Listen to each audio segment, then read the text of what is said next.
नमस्कार दोस्तों, आपके अपने चैनल द स्टडी हब में आपका एक बार फिर से स्वागत है। दोस्तों, आज की वीडियो लेक्चर में हम सामान्य हिंदी के कुछ महत्वपूर्ण प्रश्नों को लेकर आए हैं।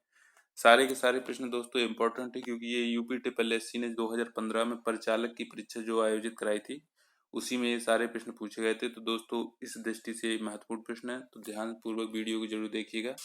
दोस्तों, क्वेश्चन पेपर स्टार्ट करने से पहले आपसे आग्रह करूंगा कि अभी तक आपने अगर चैनल सब्सक्राइब नहीं किया है और अगर आप चैनल पर नए हैं तो आप चैनल को सब्सक्राइब कर सकते हैं।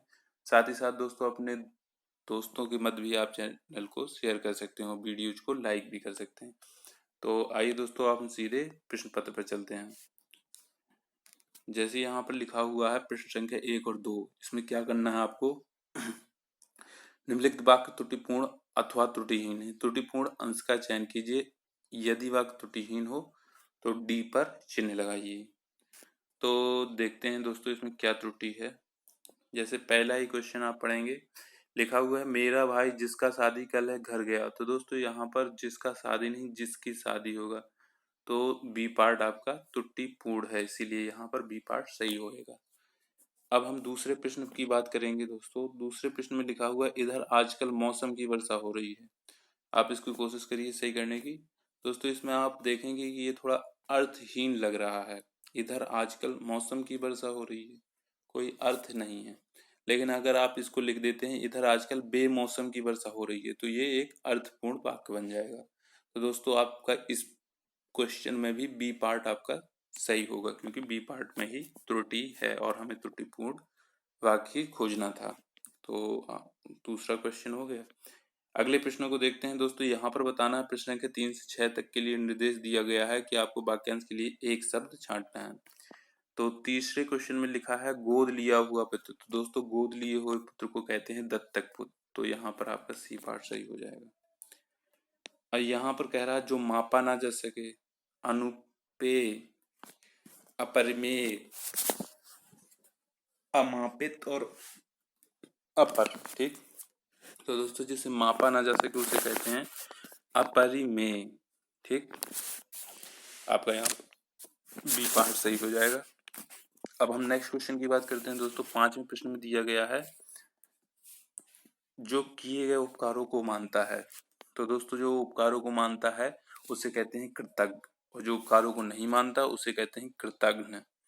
तो यहाँ पर आपका ए पार्ट सही हो जाएगा। अब 6वें प्रश्न की बात करते हैं। यहाँ पर आपको बताना है ईश्वर का कोई आकार नहीं होता है।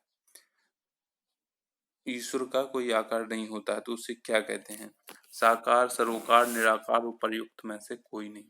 तो दोस्तों, यहाँ पर आपका सी पार्ट सही हो जाएगा। जिसका कोई आकार नहीं होता है उससे कहते हैं निराकार। ठीक। अब 7वें प्रश्न में आपको बताना है,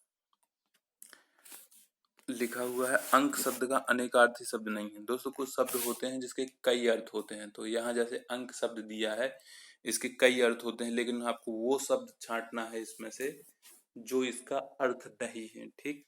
जैसे लिखा है पृथ्वी, संख्या, गोद, नाटक। तो दोस्तों, अंक का मतलब संख्या भी होता है, गोद भी होता है, नाटक भी होता है, लेकिन पृथ्वी नहीं होता है। तो आपका यहाँ पर ए पार्ट सही हो जाएगा। अब नेक्स्ट क्वेश्चन देखते हैं। पंच शब्द का अनेकार्थी नहीं है।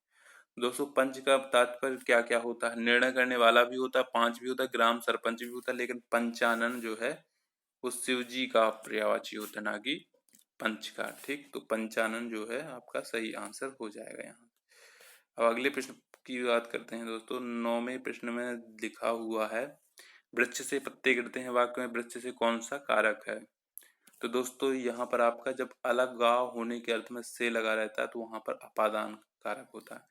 ये हमने कारक की वीडियो अपलोड कर दी है दोस्तों, आप हिंदी की प्लेलिस्ट में जाके कारक को पढ़ सकते हैं, जहाँ पर विस्तार से आपको सभी प्रकार के कारकों के बारे में बता दिया गया है। अब जैसे 10वें प्रश्न में बात करी गई है परिभाषा में कौन सा उपसर्ग है। दोस्तों, उपसर्ग जो होता है शब्द के आगे जोड़ा जाता है। ठीक।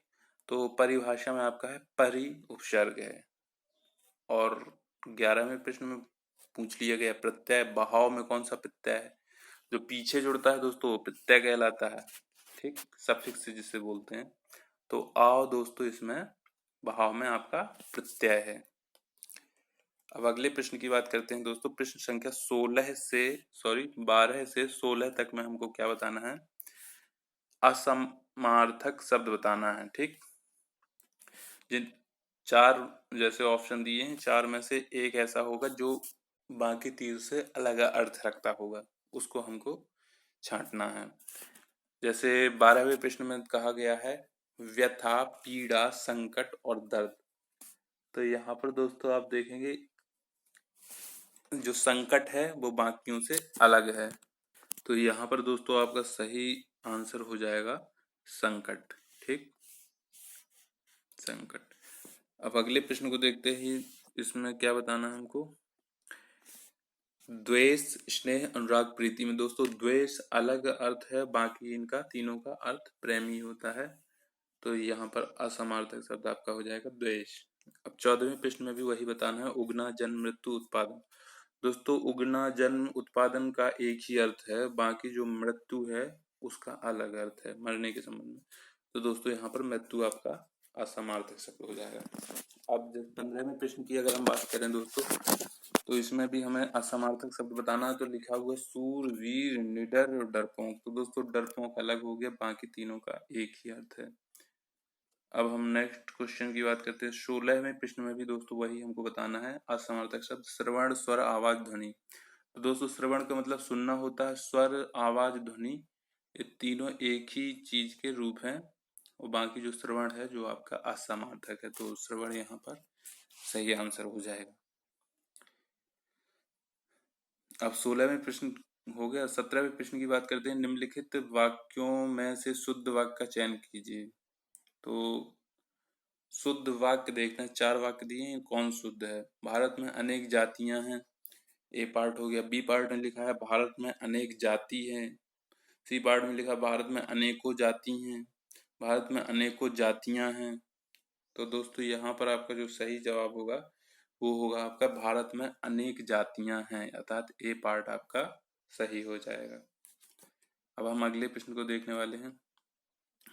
प्रश्न संख्या 18 से 19 के लिए निर्देश दिया गया है कि निम्नलिखित में से कौन सा रस हमको छांटना है 18वें और 19वें में। तो 18वें को आप पढ़ेंगे, लिखा हुआ निस दिन बरसत नयन हमारे। तो दोस्तों इसमें वियोग श्रृंगार रस है, क्योंकि आंखों से आंसू बरसने की बात करी गई है दोस्तों, तो यहाँ वियोग श्रृंगार रस हो गया। और 19वें क्वेश्चन में बात करी गई है, मेरे तो गिरधर गोपाल दूसरो न कोई, जाके सिर मोर मुकुट मेरो पति सोए। तो दोस्तों यहाँ मीराबाई का ये दिया है पद, तो इसमें आपका है श्रृंगार रस, मीराबाई का पद है। अब अगला क्वेश्चन देखते हैं। लिखा हुआ है निम्नलिखित गद्यांश को पढ़कर संबद्ध वैकल्पिक उत्तरों में से सही उत्तर का चयन कीजिए। दोस्तों इसको तो आपको स्वयं ही पढ़ना पड़ेगा, इसके बाद इसके आप जवाब देंगे। हम इसको छोड़ के बाकी क्वेश्चन देखते हैं। आसान है, आप एक बार पढ़ेंगे सारे प्रश्न अपने आप दे लेंगे। 22-23वें प्रश्न को देखेंगे। यहाँ पर लिखा हुआ है हिंदी भाषा किस लिपि में लिखी जाती है। देवनागरी, गुरुमुखी, ब्राह्मी, सौराष्ट्री। तो दोस्तों हिंदी भाषा की जो लिपि है वो देवनागरी लिपि है, और जो पंजाबी भाषा की लिपि है वो गुरुमुखी लिपि है। ठीक, 24वें प्रश्न में पूछा गया हिंदी दिवस कब मनाएं। दोस्तों हर वर्ष जो हिंदी दिवस मनाया जाता है वो 14 सितंबर को मनाया जाता है। ठीक, हर साल मनाया जाता है। अब 25वें प्रश्न में कह रहा है कि भाषा के शुद्ध रूप का ज्ञान किससे होता है। तो दोस्तों जो व्याकरण होता है उसी से हमें भाषा के शुद्ध रूप का पता चलता है, कहाँ पर अशुद्धि होती है, कहाँ शुद्धि, व्याकरण से ही यह तय होता है। अब यहाँ पर कह रहा है निम्नलिखित में से कौन टा वर्ग का नहीं है। तो दोस्तों धा जो है वो टा वर्ग का नहीं है, ता वर्ग का, ता था दा धा ना होता है ना। तो आपका ए पार्ट यहाँ सही हो जाएगा। अब 27वें प्रश्न में हम बात करने वाले हैं, राम धीरे धीरे पढ़ता है, इस वाक्य में धीरे धीरे शब्द क्या है। तो दोस्तों धीरे धीरे ये विशेषता बता रहा, किसकी बता रहा, पढ़ने की। ठीक, तो जब क्रिया की जो विशेषता बताए दोस्तों उसे कहते हैं क्रिया विशेषण, एडवर्ब। तो यहाँ पर आपका डी पार्ट सही हो जाएगा। 28वें प्रश्न में पूछा गया है लड़का दौड़ता है, इस वाक्य में लड़का किस संज्ञा का उदाहरण है।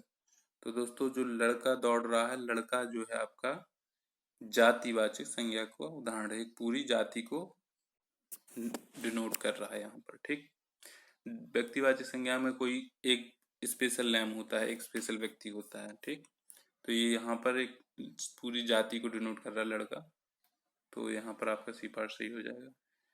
अब हम प्रश्न 29 में बात करते हैं कि लिखा हुआ है निम्नलिखित में से कौन सा शब्द जातिवाचक संज्ञा नहीं है। मनुष्य, बालक, जवान, सुंदर।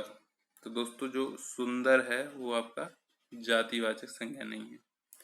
ठीक, या तो किसी का नाम होगा, तो एक व्यक्ति विशेष का नाम होगा तो ये आपका व्यक्तिवाचक संज्ञा हो जाएगा। बाकी जवान एक पूरी जाति को दिखा रहा, बालक एक पूरी जाति, वो मनुष्य एक पूरी जाति को दिखा रहा। अब 30वें प्रश्न की बात करते हैं। पूछा गया है निम्नलिखित में से कौन सा शब्द बहुवचन है। पौधा, लड़का, पुस्तक, प्राण। तो दोस्तों जो प्राण है वो बहुवचन शब्द है।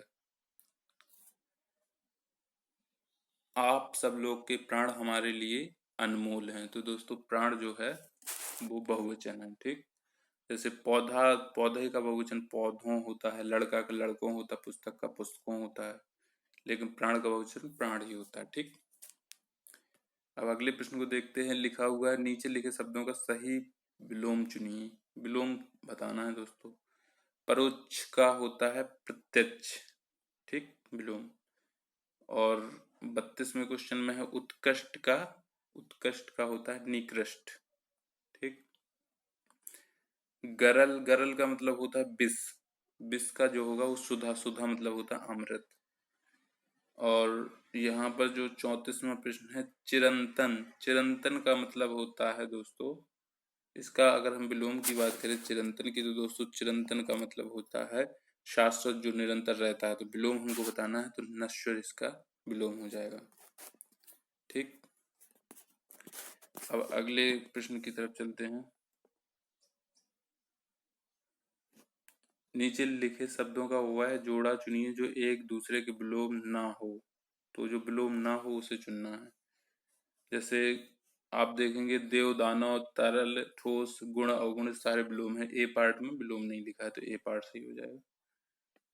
36वें प्रश्न में देखेंगे पतन, उन्नति, जय, पराजय, सार्थक, निरर्थक, धर्म, पुण्य। दोस्तों धर्म पुण्य, धर्म अधर्म होता है, धर्म पुण्य थोड़ी ना होता, पाप पुण्य होता है। ठीक, तो यहाँ पर आपका डी पार्ट सही हो जाएगा क्योंकि ये गलत लिखा हुआ। नीचे लिखे शब्दों के सही संधि विच्छेद का चयन करना है। यहाँ पर आपको प्रश्न संख्या 37 से 38 तक में यद्यपि में पूछा गया है। तो यद्यपि दोस्तों, यद्यपि का संधि विच्छेद होता है यदि धन अपि, ये पार्ट सही हो जाएगा, यण संधि होता है।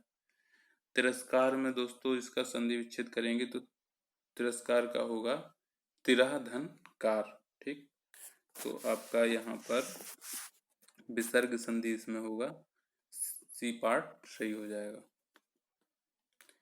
अब अगले प्रश्न को देखते हैं। 39वें प्रश्न में कह रहा है समास में दोनों पद मिलकर एक नया अर्थ प्रकट करते हैं। किस समास में? तो दोस्तों दोनों पद मिलकर एक नया अर्थ प्रकट करते हैं, वो होता है आपका बहुब्रीहि समास। ठीक, तो ये आपका बी पार्ट हो गया। अब यहाँ पर लिखा है गौशाला में कौन सा समास है। तो गौ के लिए जो शाला होती है उसे गौशाला। तो दोस्तों यहाँ पर आपका तत्पुरुष समास है। ठीक, षष्ठी तत्पुरुष समास।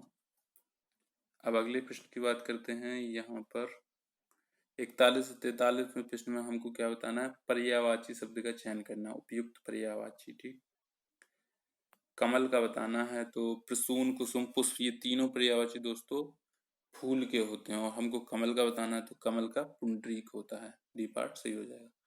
अभिलाषा का पर्यायवाची बताना है दोस्तों, अभिलाषा का मतलब होता है आकांक्षा। बी पार्ट सही हो जाएगा। 43वें प्रश्न में पूछा गया आकाश का पर्यायवाची। तो दोस्तों आकाश का पर्यायवाची व्योम होता है। ठीक, अब 44 से 46 तक के प्रश्न में क्या बताना है, मुहावरे या लोकोक्तियां दी हैं, उचित अर्थ बताना है। पौ 12 होना। तो दोस्तों पौ 12 होने का तात्पर्य होता है लाभ ही लाभ होना। तो आपका ए पार्ट सही हो जाएगा। 45वें प्रश्न में कह रहा है गंगा नहाना। गंगा नहाने का तात्पर्य होता है कार्य पूरा कर निश्चिंत होना, यथा सी पार्ट आपका सही हो जाएगा। और 46वें प्रश्न में कह रहा आंख लगना, इसका अर्थ पूछ रहा है। तो नींद आना, आशंका होना, मृत्यु होना, प्रेम। दोस्तों आंख लगना मतलब नींद आना। ठीक, अब प्रश्न संख्या 47 से 49 के बीच में रिक्त स्थानों की पूर्ति करना है। तो अंधों में काना, लंगड़ा, पहलवान, चतुर, राजा। दोस्तों अंधों में काना राजा कहावत होती है ना, तो यहाँ पर ये पार्ट सही हो जाए। 48 में प्रश्न बताना है, इसमें भी रिक्त स्थान भरना है कि अंधे को हरा ही हरा दिखता है। दोस्तों सावन के अंधे को हरा ही हरा नजर आता है, ये भी एक कहावत होता है। 49वें प्रश्न में बताना काला अक्षर भैंस, उल्लू, गाय, कोयल। तो दोस्तों काला अक्षर भैंस बराबर होता है, बिल्कुल आसान सा ही प्रश्न है। 50वें प्रश्न में आपको क्या बताना है, यहाँ पर प्रथम तथा अंतिम अंश दिए गए हैं पहले और 6 के अंतर्गत। ठीक, बीच वाले या रा लावा के अंतर्गत बिना क्रम के हैं, चारों अंशों को उचित क्रमानुसार व्यवस्थित करना है। पहले इसको पढ़ेंगे फिर हम इसको व्यवस्थित करते हैं। लिखा हुआ है गृहिणी गृहस्थ जीवन रूपी नौका की वह पतवार है, इस नौका को बचाती हुई थपेड़ों और भंवरों में जो अपनी बुद्धिमत्ता, चरित्रबल और त्यागमय जीवन से किनारों तक पहुंचाती है।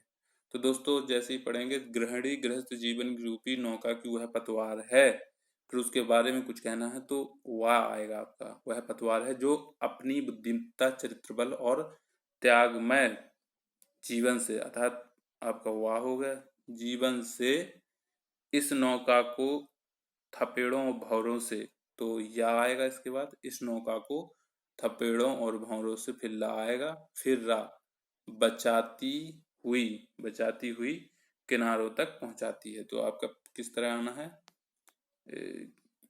वा या लारा, वा या लारा। तो ये आपका डी पार्ट में है, वा या लारा, तो डी पार्ट सही हो जाएगा। तो दोस्तों ये 50 क्वेश्चन थे, कुछ क्वेश्चन बहुत ही आसान थे, कुछ थोड़े अच्छे थे। तो आपने देखा होगा कि इसमें आपने कितने क्वेश्चन सॉल्व किए हैं। तो दोस्तों इसी के साथ इस वीडियो को यहीं पर ख़त्म करते हैं। नेक्स्ट वीडियो लेक्चर में दोस्तों हम किसी दूसरे अच्छे पेपर के साथ फिर से उपस्थित होंगे। तब तक के लिए दोस्तों जय हिंद, जय भारत।